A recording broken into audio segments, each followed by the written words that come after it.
E aí, vamos começar falando das notícias? Vamos começar? A gente vai começar com uma notícia triste, pegou todo mundo de surpresa, né, gente? Porque morreu o Arnaldo Sacomani. O Arnaldo Sacomani, que foi durante anos jurado dos realities musicais lá do SBT, né? Um dos principais jurados dos realities musicais do SBT, morreu aos 71 anos na madrugada dessa quinta-feira. Bom, o Arnaldo, gente, ele ficou muito conhecido por ser jurado do antigo Ídolos, quando estreou no SBT. Ele depois foi pro Astros, Qual é o Seu Talento, enfim, todos aqueles realities musicais. E o último trabalho dele lá na emissora, ele estava naquele júri do 10 ou 1000, que é um game, não um game, né? Um talent show lá do Ratinho. E ele também ocupou o cargo de diretor musical das novelas do SBT. Então, ele também era o diretor... Carinha de Anjo. Em As Aventuras de Poliana, ele também estava envolvido. Né? A Larissa Manoela. Ele foi demitido em janeiro desse ano, lá do SBT. Só que ele continuou participando do 10 ou 1000, com esquema assim, de receber cachê por participação, né? Só que o Arnaldo, gente, ele tinha um problema antigo nos rins, né? E deixa eu até ele era diabético também, não é? Então, aqui na notícia não diz eu li isso, algum lugar que ele tinha. Que ele era diabético também? Pode ser que a notícia não esteja correta. Ele tinha um problema renal raro, segundo conta aqui o pessoal do Notícias da TV, né? Lá o site que eu trabalho, mas eu estou de férias, então por isso que eu não me incluo aqui na apuração. Mas ele tinha um problema renal raro e isso fazia com que ele tinha que passar por hemodiálise com muita frequência, né? E acabou levando o nosso querido Arnaldo, né? Ele era uma pessoa que, embora nos reality shows, ele parecia ser meio carrancudo. Ele fazia o tipo rabugento, né? Exato. Só que as pessoas que o conheciam, falavam que ele era um amor de pessoa. Eu já ouvi muito falar gentil, muito querido. Muito acessível. Exato. Eu já tive a oportunidade de entrevistá-lo em algumas vezes lá no SBT, por conta de lançamento de novela e tudo mais, ele sempre estava envolvido também nos trabalhos. E sempre foi de uma gentileza tão grande, Rê. Sempre foi tão gentil que aquela rabugice que eu via enquanto telespectador do Ídolos, gente, é um personagem, né? Mas enfim, ele partiu na madrugada dessa quinta-feira, infelizmente, e obviamente que muita gente começou a prestar homenagens nas redes sociais, né? O Rick Bonadio, inclusive, que é outra pessoa bastante conhecida aí dos realities musicais, falou que foi graças ao Arnaldo Sacomani que ele pôde entrar nessa área de produção musical e dirigir várias pessoas. Ele fez um longo post, mas aí vou ler uma parte aqui para vocês. O Arnaldo é um dos maiores produtores musicais desse país, se não o maior, talentoso, carismático e o rei dos comentários inesperados, mas profundamente pertinentes. Obrigado por todos os ensinamentos, mestre lindaço. Te conheci por um equívoco do destino e graças a você pude fazer o que eu mais amo na vida. Descanse em paz. Em 2019 ele já tinha passado pela UTI, né, para fazer o tratamento dessa doença rara que ele tinha nos rins e estava se recuperando, fazendo tratamento e tudo mais e infelizmente que pena, não resistiu, né? É uma grande perda para o cenário musical, sem dúvida nenhuma, porque ele ficou conhecido do grande público nesses realities musicais, mas no meio musical ele já era não só conhecido, como reconhecido como um dos principais produtores do Brasil mesmo, né? Ele vem produzindo grandes trabalhos e deixou um legado maravilhoso, Mutantes, já produziu Rony Von, enfim, ele é maravilhoso e tem nomes aí no currículo dele que realmente foi uma grande contribuição para a música brasileira. Verdade. E eu lembro dele mais assim, das feições dele, né, enquanto personagem de televisão, da época que ele era jurado dos realities, né? E nessa fase final dele, né, nos últimos anos dele, ele estava bem abatidinho mesmo. Dava para ver, até pela maneira como ele se expressava. A voz às vezes falhava no ar e tudo mais. Dava para perceber que ele não estava muito bem. Mas lutou bravamente contra essa doença até onde ele conseguiu. Então fica aqui os nossos mais profundos sentimentos. Com certeza. Para a família desta esposa, 2 filhas, né? Exato. Para toda a família, o nosso mais profundo carinho e, enfim, parta em paz, viu, Arnaldo? Um grande beijo para todos os parentes. Vamos mudar de assunto? Vamos. Porque agora o assunto é treta. Eita, a gente passa do assunto triste pra treta. Hoje é bomba em cima de bomba. É bomba isso? De bicho, amiga. Eita, atrás de bicho. Me conta, é bomba? Então, Gal. É bomba, Gal, solta aí pra gente, vai.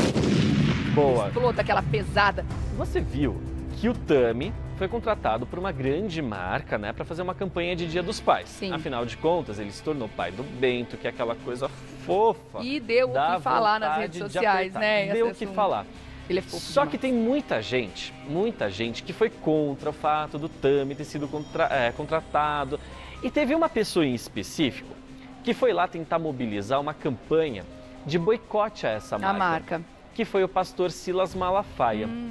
O pastor Silas Malafaia foi lá, incendiou as pessoas, falou um monte de impropérios a respeito do Tami, a respeito da marca e tudo mais. E o Tami resolveu processar o Silas Malafaia. E eu acho que você está fazendo muito certo, viu, Tami? Ele falou o seguinte para o Léo Dias. O que ele fez é crime e a gente não pode mais deixar passar impune. Esse crime que ele vem cometendo há um bom tempo e ninguém faz nada, mata milhares de pessoas. Uma coisa que vale a gente pontuar aqui, tá, gente? Isso daqui não é militância, isso daqui são dados estatísticos. O Brasil é o país no mundo que mais mata pessoas transexuais. O Tami é um homem trans. Então, a partir do momento em que o Tami toma essa atitude, é justamente para que não tenham pessoas mais com pensamento igual ao do Silas Malafaia, que considere pessoas trans como pessoas menores, pessoas que não deveriam existir. Afinal de contas, todas as pessoas, independentemente da maneira como elas são, ou qualquer segmento que vá para a vida, merecem respeito. Eles têm direito à vida, até mesmo criminosos, gente, têm direito à vida. Não é um líder religioso que vai definir quem merece viver ou não, quem merece trabalhar ou não. O Tami, assim como várias outras pessoas, tenta o seu lugar ao sol, não à toa, é uma das pessoas transexuais mais reconhecidas e que fala muito bem a respeito dessa sua condição, né, humana. E ele está levando, sim, as últimas consequências e eu acho que você está fazendo muito bem, viu, Tami? Não pode mais deixar essas pessoas perpetuar o preconceito, disfarçando o preconceito de religiosidade. Porque eu tenho a máxima para mim, eu acho que o pessoal de casa vai concordar, que Deus é amor. E a partir do momento que vem um líder religioso e tenta pregar uma coisa completamente diferente do amor, eu acho que a gente tem que começar, na verdade, a questionar o trabalho desse líder religioso, não da pessoa que ele está atacando. Porque o líder religioso, por maior que seja o pecador, por maior que seja aquilo que ele não acredita, que ele não concorda, ele tem que lutar, ele tem que orar pelo bem da pessoa. Porque se o próximo está bem, a humanidade fica bem. Então não é atacando o Tami, não é atacando fulano, beltrano e também misturando questões políticas que a gente traz a paz para a humanidade. Então assim, Tami, por favor, vamos levar esse caso sim adiante, não deixe nada impune. E eu acho que isso pode servir de exemplo para outras pessoas que ainda fazem questão de irem lá pentelhar o Tami. Pessoal daqueles programas de humor que ficam falando bobagem para ele, sabe? Que ainda usam a questão da transexualidade dele como motivo de humor, motivo de chacota. Isso não é mais chacota. E graças ao nosso poder judiciário, desde o ano passado, a partir do momento em que você fala alguma coisa, alguma piadinha nesse sentido, isso é crime. Assim como é crime você tirar sarro de negros, assim como é crime você tirar sarro de deficientes. Então, comentários nesse sentido, que só tem aí a intenção de ser pejorativo, de diminuir os humanos de uma forma geral, isso hoje já é considerado um crime. Tami vai pra cima, a gente tá junto nessa história, viu? Concordo, Gabi. Deus realmente é amor e é isso que as religiões têm que pregar acima de qualquer coisa. Exato, exato. Independente da vertente religiosa, sabe? Independente do credo. O discurso de ódio não pode estar presente em lugar nenhum. Eu acho isso a coisa mais absurda do mundo. Como que um líder religioso, o espaço que ele tem, seja em cima de um altar, seja em cima de um palanque, seja na frente de uma câmera, para falar. O padre que falou que quer que todo mundo que não está aparecendo na igreja morra de Covid? Exato. Você viu isso? Eu vi isso. Gente, é padre, é pastor, é líder espírita, enfim, tem um monte de gente muito equivocada falando cada barbaridade, e isso tem que servir de reflexão para você que segue essas pessoas ou que, enfim, conhece essas pessoas. A gente procura a religião para se sentir bem, para buscar o amor, se aproximar do amor de Deus, né? Não se distanciar dele e ficar confabulando em coisas ruins, como de repente acabar com a possibilidade de trabalho de uma pessoa que não está fazendo completamente nada de errado, que é o caso do Tami. O Tami não está fazendo nada de errado, ele só está trabalhando. E aí vem um líder religioso e tenta sabotar o trabalho dele. Por isso que aqui no Brasil, muitas empresas, elas viram as costas para os transexuais e não à toa os transexuais têm que ir para as ruas trabalhar com prostituição. Né? Então, enfim, é um assunto que é muito complicado, que a gente também não vai ficar mais se estendendo, mas eu acho que o Tami fez certinho, tem que ir pra cima. É um líder religioso que tem que pregar amor e não pregar o ódio. Pra mim, ele tá completamente equivocado, esse homem. A gente continua na sequência de barracos aqui? Menina! Solta a bomba, Gal! Que história foi essa? Mas, ó, eu acho que eu também faria um barraco desse. O que aconteceu? Imagina assim, detalhes, gente, ó, eu quero. Você vai lá, né? Faz assim, você junta dinheiro para fazer uma lipoaspiração. só que essa lipoaspiração dá errado. Gente, quem já cotou, fez orçamento de lipoaspiração, sabe que o negócio é caro. Nossa senhora, qualquer procedimento estético, né, hoje em dia. Caro, é muito caro. Daquela. E não é só o procedimento, é o pós-operatório, toda a medicação, enfim. A gente vai falar, gente, de um barraco que envolve erro médico, que é da Tati Minerato. Tati Minerato, que já foi campeã do Power Couple, estava, gente, com um contrato assinado para participar da Fazenda deste ano. Tá. A Record teve que dispensar e fazer o distrato dela, porque ela, em junho, se submeteu a uma lipoaspiração na região do abdômen para tirar as gordurinhas localizadas. Ela que tem esse corpo incrível, escultural, foi lá tirar as gordurinhas para parecer ainda mais escultural na TV. Passou um baita de um perrengue, correu risco de morte por conta de, segundo ela, um erro médico. O Léo Dias até publicou na coluna dele um áudio. Eu não sei se dá pra gente mostrar, eu acho que não dá pra gente mostrar aqui. Mas é uma gritaria da Tati e da mãe dela com o médico na clínica, numa clínica aqui em Moema. E aí, gente, na gritaria toda, o negócio é muito maluco. Ó, só pra vocês, eu vou tentar reproduzir parte do que foi dito nesse áudio, Ela correu risco de morte? Correu risco de morte porque ela contraiu uma infecção. Ela contraiu uma infecção. Aí, não bastando ela contrair a infecção, gente, o médico que a operou prescreveu uma série de remédios. Esses remédios deram efeitos horrorosos para ela. Ela teve febre, precisou ficar internada em recuperação, mudar toda a medicação, procurar outro médico, fazer uma cirurgia reparativa. Foi o médico? O que aconteceu? Porque teve essa infecção. E ele, segundo a Tati, ele não fez o procedimento correto. Então, assim, além dela pagar para a cirurgia dele, ela teve todo o custo de internação, ela teve que pagar um outro médico depois para reparar o erro que foi cometido durante a cirurgia, porque ficou umas manchas no corpo dela, um buraco no corpo dela. Ela precisou reparar e, além de tudo, teve todo aí o pós, né? Ela que foi bem traumático. Ela postou alguma foto da imagem, alguma coisa do pós-operatório? Eu não cheguei a ver, eu acho que ela não postou nada não, a Carlinha viu? tá dizendo que não. Mas, até porque esse áudio aqui foi vazado, ele não foi... nem foi ela que publicou? Não foi ela que foi lá filmar assim e tudo mais. Foi um áudio vazado de um barraco que rolou na clínica. A história foi a seguinte, ela chegou lá e falou assim: ainda estou com infecção, você me impediu de trabalhar. Sim, ela perdeu trabalho, gente, por causa disso. Dizia a Tati, né? Aí, em outro momento ela garante: eu estou com um buraco aberto aqui. Eu tive uma baita infecção, a vítima fui eu. Porque no argumento, na treta ali, o médico fala que ele que está sendo vítima da exposição da Tati. A Tati está falando: não, gente, eu estou com um buraco no meu corpo, né? Você quase me matou com essa infecção. E aí ela continuou gritando: espera a polícia chegar, vamos todos para a delegacia e vou prestar queixa criminal contra ele. Ele vai nos acompanhar na delegacia. Esse berro aqui quem deu foi a mãe da Tati lá na clínica, né? E aí tem uma voz que dá para ouvir lá no áudio que parece que é a voz do médico. E nisso ele fala que tanto a Tati quanto a mãe estavam lá pedindo R$200 mil de indenização. A Tati subiu no salto e gritou de novo, ó: de forma alguma, o valor que você ofereceu não cobre os custos de tudo o que aconteceu. Nunca foi pedido esse valor. O dinheiro que a gente quer é para cobrir a cirurgia, a outra cirurgia e os gastos que eu tive com toda a medicação, com todo o tratamento de infecção. Então, assim, não são R$200 mil, muito provavelmente é bem menos do que isso. E a Tati só quer o ressarcimento, porque afinal de contas foi um procedimento caro, mas que deu errado. Ela teve que contratar outro médico para fazer uma reparação, teve que arcar com os custos de medicação e tudo mais. Esse barraco, gente, que loucura, é uma coisa assim homérica. E eu acho que a Tati também está corretíssima em ir atrás do direito dela, porque o que tem de cirurgião plástico, gente, de cirurgião que comete erros e depois vai levar para a justiça, fala que o erro, que na verdade a culpa é do paciente, e o paciente muitas vezes fica com o corpo defeituoso por um erro do médico. Então, assim, a Tati perdeu trabalho, gente.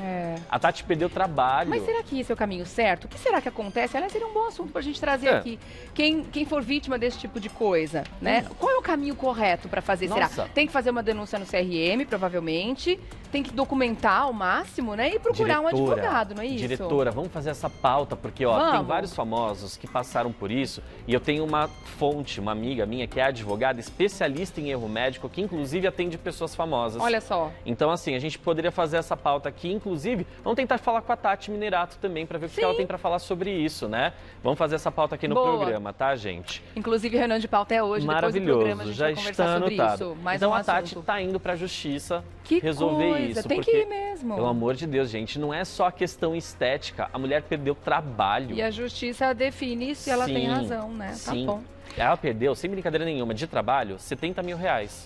Só de saída de cachê. Que seria o cachê lá da Fazenda. Ela já perdeu 70 mil reais. Isso se ela não ganhasse a Fazenda. Isso a gente tá só pensando no que ela ia ganhar de saída, né? 70 mil reais, só que aí se ela aparece lá tomando o suquinho da marca do patrocinador, tchim, na conta, mais 2 conto. Exatamente. Vamos voltar pro Gabi, que ele tem mais pra contar pra gente? Menina, história pesada, viu? Ai, lá vem bomba, sério? História pesadíssima. De novo? Solta a bomba, Gal! Lembra do Big Brother de 2017, que teve a Emily como vencedora? Sim, lembro da Emily. E lembra também que na reta final, o Marcos Harter, aquele médico, ele foi expulso, acusado de agressão? Lembro disso. Essa história, gente, beleza.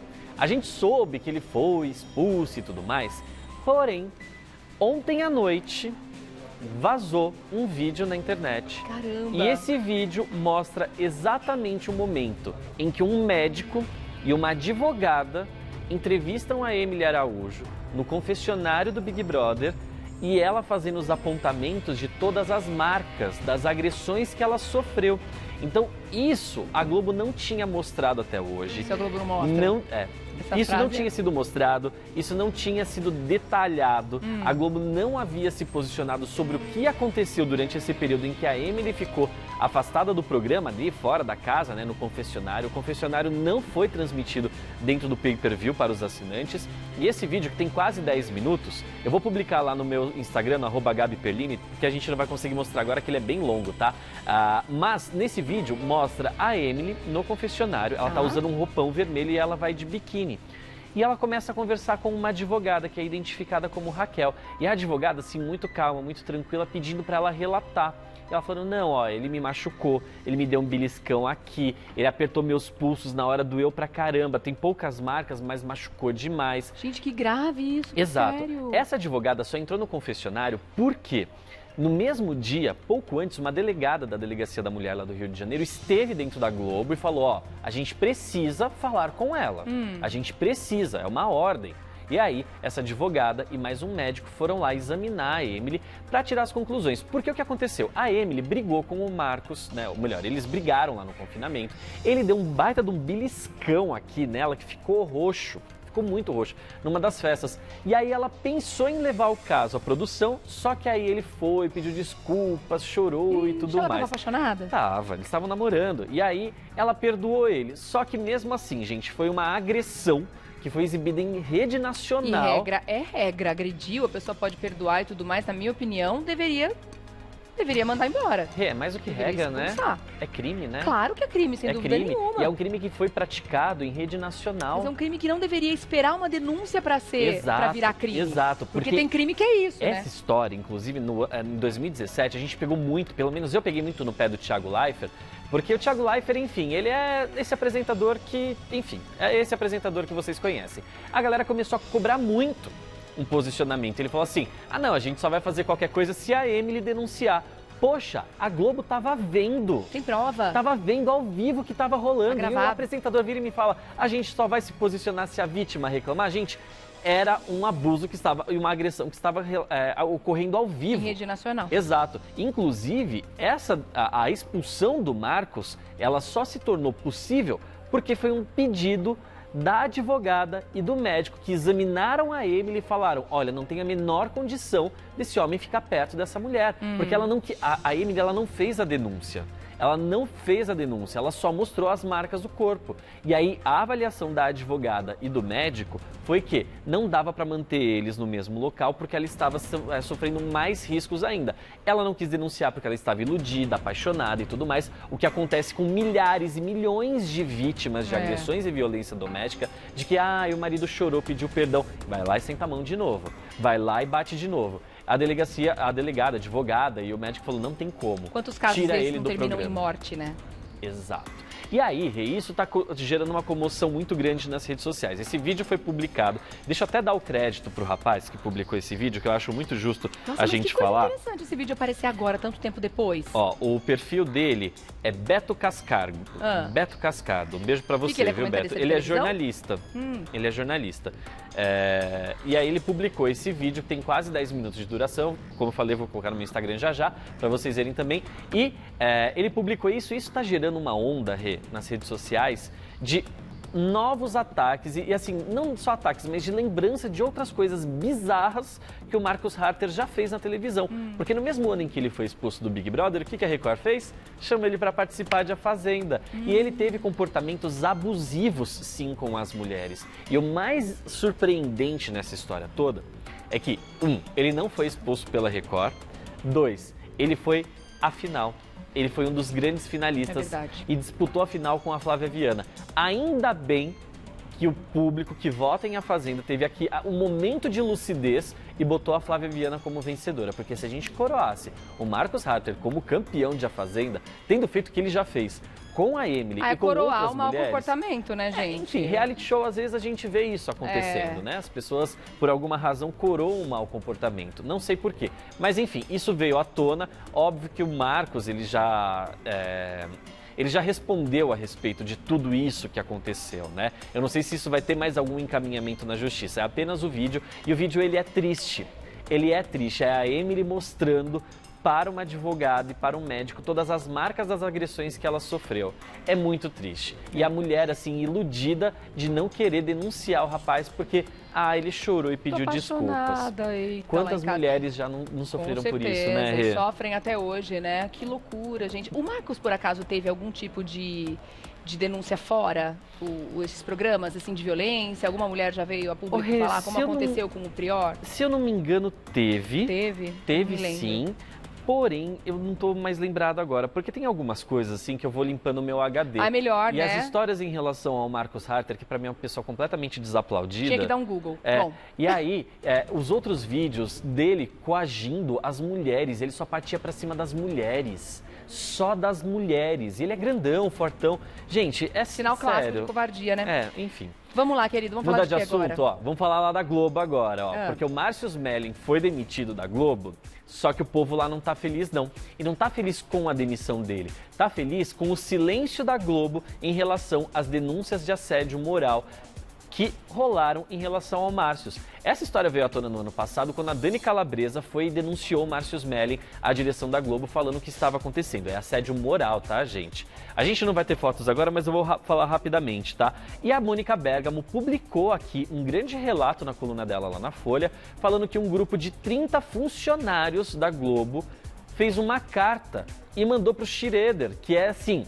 o chefão. É a instância máxima. Pedindo um posicionamento. Porque, afinal de contas, o cara saiu da Globo, mas o Márcio Smelling saiu de lá, meio que assim, elogiado e assim, obrigada por tudo. E a Globo sem dar nenhum tipo de posicionamento e nem dar um respaldo e um retorno para as pessoas que denunciaram o assédio no ambiente de trabalho. E essas pessoas falaram, calma aí.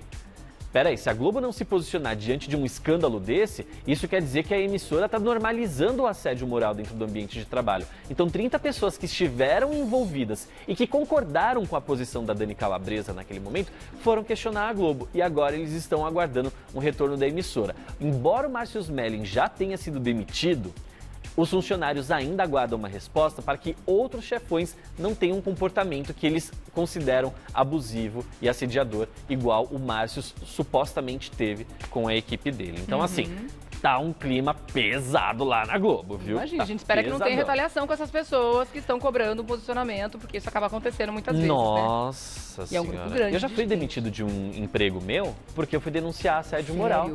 Tá vendo, gente? Assédio moral. Por isso que as pessoas se calam muitas vezes. Assédio moral e assédio sexual. Olha que situação. Sério? Eu fui vítima dos dois, do mesmo chefe. E foi demitido por isso. Eu fui demitido. Eu fui demitido. Que grave. Exatamente. E essa pessoa ainda está empregada, dirige uma das maiores revistas daqui do Brasil. E, enfim, está empregada ainda. Que grave, né, No gente? mesmo lugar. Enfim, é o famoso... Como é que é? Chora menos, chora mais quem pode menos, né? Infelizmente. Acontece, infelizmente. Né, gente? Acontece, mas eu acho que Mas a gente tem que continuar lutando, lógico, não pode desistir. Lógico, a vida Essas se encarrega, a vida se encarrega de corrigir isso e eu acredito muito na lei divina também, viu? Vamos mudar completamente o tom aqui. Vai aliviar. O negócio tá pesado. Ô, diretora, vamos falar da Anitta e do Neymar? Da Anitta e do Neymar, leve vamos falar dele? É leve essa história, vamos, é leve. Que às vezes é umas coisas dali também. Porque, ó, ano passado teve toda aquela treta, carnaval, a Anitta no camarote, a gente viu aqueles vídeos mostrando a Anitta e o Neymar se pegando. E é isso que a Anitta tá nesse rolê da Europa aí que nunca termina, ela tá curtindo adoidado a Europa. E não é que ela foi lá, se encontrou com o Neymar em Ibiza? Olha lá. Exato, a gente tem até um vídeo pra mostrar pra vocês aí em casa, vamos dar uma olhada. Roda.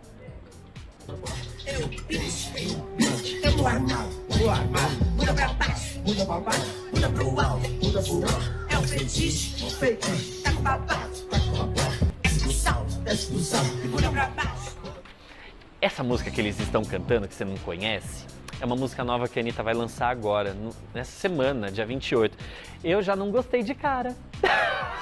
Eu já tô louco para não ouvir essa música. Você podia falar pra mim que essa foi a primeira música da carreira dela, ou a música que ela lançou no passado, pra mim ia ficar na mesa que eu Então, 28 de agosto é amanhã, diretor? É amanhã, né? Ela vai lançar amanhã, gente. Se você tiver algum outro compromisso, tipo, sei lá, fazer uma faxina, faça uma faxina em casa, não precisa ouvir não, porque pela prévia... muito mais na sua vida, lógico. Pela prévia a música é ruim, eu não sei se a música é ruim porque não é a versão original, não sei se é ruim porque é o Neymar que tá cantando, eu não sei se é ruim porque é música, deixa pra lá, mas assim, é ruim, né? É ruim. Levaram lá pra Ibiza esse negócio? Exato, levaram lá pra Ibiza, olha só, não tinha nada melhor pra levar, né? Ô, gente, mas você assim, acha que rolou um flashback ali? Amiga, então, a Anitta diz que nunca beijou o Neymar, não que ela disse que nunca beijou, mas ela, sobre o que aconteceu no carnaval, ela disse que era tudo invenção da galera e tudo mais. Só que aí tem os vídeos dela lá, pendurada no pescoço do Neymar, trocando língua. Essa respiração boca a boca não era, né, meu anjo? Porque a gente não é trouxinha. Mal. E também essa cara aí de, ó, acabamos de dar uns amassos, essa boca do Neymar toda suja de gloss. A gente pode falar, ou ele sujou de gloss ou ele comeu um frango frito, ele tava né? comendo frango a passarinho. Comeu um frango frito ali, por isso tá com a boca cheia de gloss. Mas enfim... não sei se teve flashback, mas teve também. A Anitta tá mais do que certa, tem que curtir a vida dela, porque ela tá solteira. Se ela tivesse ficado com ele, ela não tem problema nenhum em falar que ficou com fulano, com ciclano, com beltrano. Por que ela teria que falar que ficou com o Neymar? Porque foi ruidosa. Teve aquela história da Bruna Marquezine estar no mesmo lugar, e aí eles esperarem pra se beijar a hora que a Bruna tava lá, e a Bruna saiu chorando. Ainda bem que o seu HD é melhor que o meu. Aquela história. Então, eu prefiro guardar notícias de Anitta, que pelo menos ela é mais engraçada do que de Marcos Harter, né, E ela dá o que falar, viu? Né? Porque a Anitta pelo menos não é uma pessoa que infringe regras da sociedade, não infringe leis. Ela só simplesmente curte a vida dela. E não tá fazendo mal pra ninguém, né? Não tá fazendo mal pra ninguém. Lança umas músicas ruins de vez em quando. Lança umas músicas ruins de vez em quando. Lança umas músicas que são sofridas e doem de ouvir, que aí você fala, gente, pra quê? Né? Pra uma pessoa que já fez tanta a nossa alegria, né? Trouxe umas músicas tão bacanas no começo da carreira, agora tá tudo assim, tipo... Qualquer nota. Qualquer coisa, gente. Mas enfim, vamos encerrar com uma notícia legal. Vamos! Brad Pitt tá namorando. Então, interessadas em Brad Pitt, desistam. Porque agora ele está namorando, ele tá com 56 anos de idade, tá namorando uma modelo. Tirem o cavalinho da chuva. Nicole, é isso mesmo, modelo alemão. Poturalski. Exato. É assim que ela fala? tem 27 anos. Poturalski. Deve ser. Mas enfim... Brad Pitt não está mais disponível no mercado, então desistam, tá? Voltem pro Tinder. Gente, ela parece a Angelina Jolie, eu achei. Ele tá no padrão. Veneno. Ai, tchau, gente, até amanhã. @RedeVitap, @HBL. Beijo.